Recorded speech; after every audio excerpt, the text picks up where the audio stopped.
코로나 방역 사령관으로서 후보자의 헌신은 많은 국민께 인상을 남겼습니다. 하지만 이번 청문회를 앞두고 제기된 각종 의혹에 대해서 후보자는 청문회에서 답하겠다는 말만 반복해 왔습니다. 이미 드러난 의혹들만으로도 국민 눈높이에는 한참 못 미칩니다.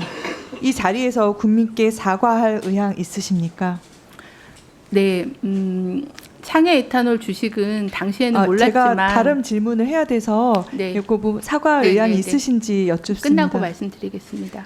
네, 보도에 따르면 후보자는 새 정부 출범 후에 장관 후보로 검증을 받았지만 남편 문제로 낙마설이 제기된 바가 있습니다. 그런데 이후에 국민 추천제 형식을 통해 다시 지명이 됐습니다. 후보자는 지난 대선에서 민주당 총괄 선대본부장으로서 정치색이 뚜렷한 인사시다 보니 국민을 내세운 코드 인사 아니냐는 비판이 있습니다. 장관은 댓글을 순서로 뽑는 자리가 아닙니다. 국민의 삶을 책임지는 자리인 만큼 임명 과정 하나하나가 신뢰를 얻는 절차여야 하는 것을 명심하고 답변해 주시기 바라겠습니다. 코로나19 확산 당시에 그 대형 병영, 간호병동은 감염 취약 구역으로 분류돼서 가족조차 PCR 음성 확인 없이는 출입이 불가능했습니다. 당시 질병청장이셨던 후보자께서는 그 방역 지침의 중요성과 민감성을 누구보다도 잘 알고 계실 것이라 생각합니다. 방역 지침은 모든 국민에게 예외 없이 적용돼야 합니다. 맞습니까? 네, 예외 없이 적용이 필요합니다. 네. 그런데 언론 보도에 따르면 2023년 7월 국회 보건복지위원이었던 강선우 의원이 서울의 한 대형병원 방문해서 간호사들의 제지에도 불구하고 나 국회의원이다. 보건복지위원이라 이 병원 잘한다. 는 취지로 소란을 피운 뒤 PCR 검사 없이 신속 한원 검사만으로 병동에 출입한 것으로 전해졌습니다. 당시 일반 국민은 PCR 음성 확인서 없으면 가족 면회조차 할 수 없던 상황이었습니다. 국회의원이라고 해서 예외가 있어서는 안 되겠죠? 네, 그렇습니다. 당시 방역수장으로서 강선우 의원의 언행에 대해 어떻게 생각하십니까? 저도 그런 상황에 대해서는 보도를 봤는데 그게 어떤 병원에 어떤 상황이었는지는 제가 확인할 수 없어서 세부적인 말씀을 드릴 수는 없고요.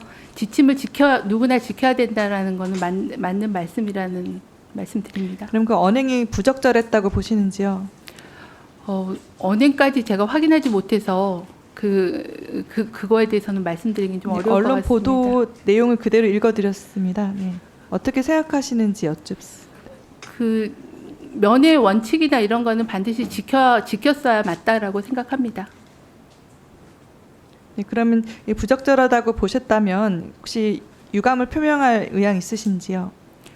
그거는 제가 유감을 표명할 사항은 아닌 것 같아서 양해해 주시기를 바랍니다.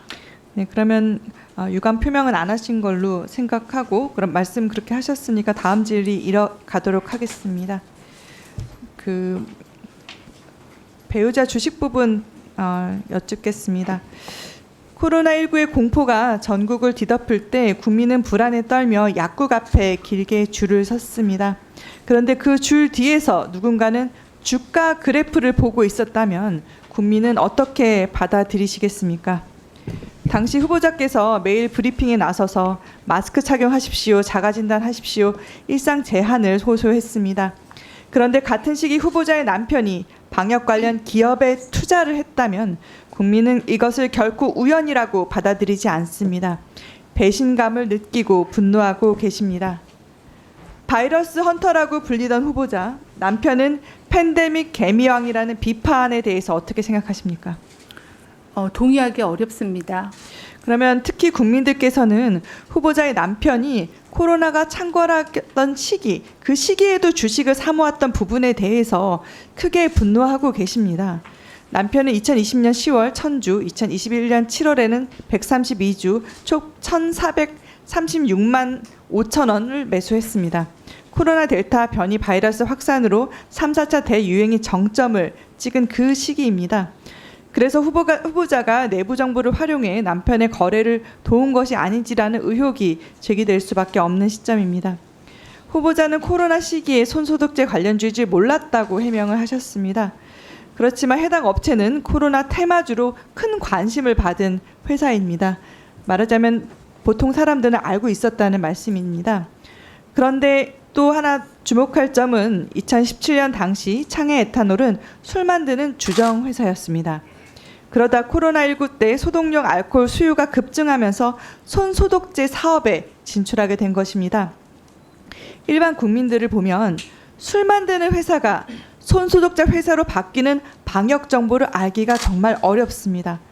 그러나 당시 마스크나 손소독제와 같은 방역 물자 동향을 총괄한 후보자는 접근할 수 있었던 정보가 아니겠습니까? 그래서 질문 드립니다.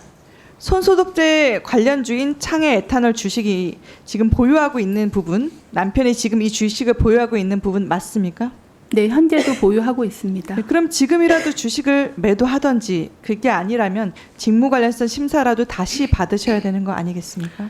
네, 복지부 장관에 취임하게 되면 직무가 바뀌기 때문에 당연히 직무 관련성 심사를 받게 되고요. 네. 관련이 있다고 하면 당연히 매도해야 된다고 생각을 합니다. 네, 그렇죠. 직무 관련성 부분이 있는 회사로 보입니다. 네. 후보자는 남편이 보유한 창해 에탄올 주식에 대해서 직무 관련성 심사를 2017년에 받았다고 해명을 했습니다. 2020년 질병청장으로 임명된 후에 창해 에탄올 주식 심사 안 받으셨다고 하셨습니다. 맞습니까? 네, 제 심사 대상이 아니라고 판단을 받아서 받지 않았었습니다. 제가 오전에 인사혁신처 협의하신 부분이 있다고 하셔서 자료 제출을 오후 질의 전까지 해달라고 말씀드렸는데 자료 제출 아직 안 하셨죠? 아마 질병관리청으로부터 자료를 받고 있어서 신속하게 제출하도록 하겠습니다. 네, 인사혁신처 협의 받으셨다고 하는데 인사혁신처에 따르면 고위공직자의 직무가 변경되거나 조직 개편이 이루어지면 직무 관련성 심사를 다시 받아야 한다고 나와 있습니다. 질병관리본부의 질병관리청 승격과 같은 조직 개편도 이 부분에 포함이 됩니다. 질병관리본부는 복지부 소속 기관이고 질병청장은 정부조직법상 중앙행정기관으로서 독자적인 조직 예산 권한을 가집니다. 그렇다면 공직자윤리법 제14조의 5, 제6항 위반이 됩니다. 또 인사혁신처에 따르면 직무 관련성이 없다고 결정되더라도 공직자윤리법 시행령 제27조의 8에 따라 보유 주식의 업종이 후보자의 직무와 관련될 경우 반드시 재심사 받아야만 한다고 합니다. 업종이 바뀐 주식 아니겠습니까? 그런데 이를 이행하지 않으셨기 때문에 공직자윤리법 위반에 해당이 됩니다. 따라서 적어도 2번의 직무관련성 심사를 안 받은 것으로 보입니다. 보건복지부 소속 공무원이 남편이 방역 정보를 활용해 투자를 했다면 후보자는 그 공무원에게 징계 조치를 내리시겠습니까? 후보자부터 그렇지 않으신데 해당 공무원이 그 조치에 수긍을 할 수가 있겠습니까?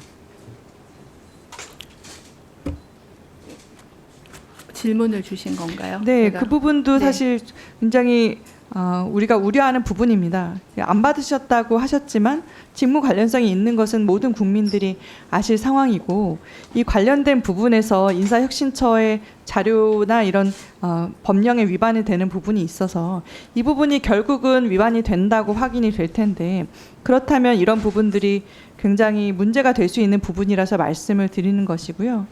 또 하나 또 우리가 궁금해하는 부분은 시민단체가 후보자를 직권남용, 업무상 배임, 이해충돌법 방지법 위반 혐의로 고발을 했는데 경찰로부터 연락받으신 적이 있으신지 수사 상황에 대해서 어떻게 대응하고 계신지. 네, 많은 질문을 주셔서 답변을 간략하게 드리겠습니다. 네, 국민 눈높이에 맞지 않다라는 말씀은 따갑게 받겠습니다. 말씀드린 대로 창해 에탄올이 손소독제에 진출한 거를 몰라서 그 부분에 대해서 제대로 대응하지 못한 부분이나 농사 관련돼서 열심히 농사를 했는지에 대해서 문제 제기하시는 거에 대해서는 송구하다는 말씀, 사과 말씀을 드리겠습니다. 창해 주식 관련해서는 여러 번 말씀드리긴 했지만은 2020년에는 코로나가 굉장히 가장 어렵고 가장 저희가 다른 일을 할 수 없었던 그런 시기였습니다. 그래서 주식이 어떻게 바뀌고 하는 것을 이제 저나 남편이나 알 수 없었고 그걸 전제로 한다고 하면 뭔가 주식이 오르고 내리고 특히 오르기 전에 사서 오른 다음에 팔았어야지 그게 맞는 그런 의심이라고 생각을 합니다. 근데 아까 그래프에서 보신 것처럼 주식이 올랐을 때 내렸을 때 단타로 매매를 해서 이익을 본 적이 없고 그 이후에 한참 지나서 2020년 10월경에 추가 구매를 통상적인 거래로 했다는 말씀 드립니다. 하지만 그 업종이 변경된 거에 대해서는 인지하지 못했다는 죄송하다는 말씀드립니다. 직무 관련 심사 관련해서는 이제 청이 개청하면서 새로운 제도를 정비하면서 그 주식에 대한 재심사에 대한 것을 인사협의처하고 실무협의를 했다라고 들었습니다. 청으로 조직은 바뀌었지만 직무가 변경되지는 않았고 또 새로운 계약이 발생하지 않았기 때문에 재심사 대상이 아니라고 당시에 판단을 했었다고 들었습니다. 그래서 이제 그 부분에 대해서는 이제 제가 알고 있는 건 그렇게 말씀을 드리겠고요. 그리고 그 업종이 바뀌었는데도 재심사를 안 받은 게 아니라 업종이 변경된 사실을 저나 아니면 저희 조직에서도 그런 부분들을 파악할 수는 없었는데 그 부분에 대해서는 좀 더 확인이 될 필요가 있다라고 말씀을 드리겠습니다. 네, 마치셨죠? 다음은 장종태 의원님. 시민단체 고발에 대한 부분요? 그 부분도 추가로 네. 답변해 주시죠. 네, 시민단체 고발에 대해서는 저도 언론을 통해서 정보는 알고 있고요. 아직은 수사 진행 상황에 대해서는 제가 알지 못합니다. 연락을 받지는 않은 것 같습니다. 네.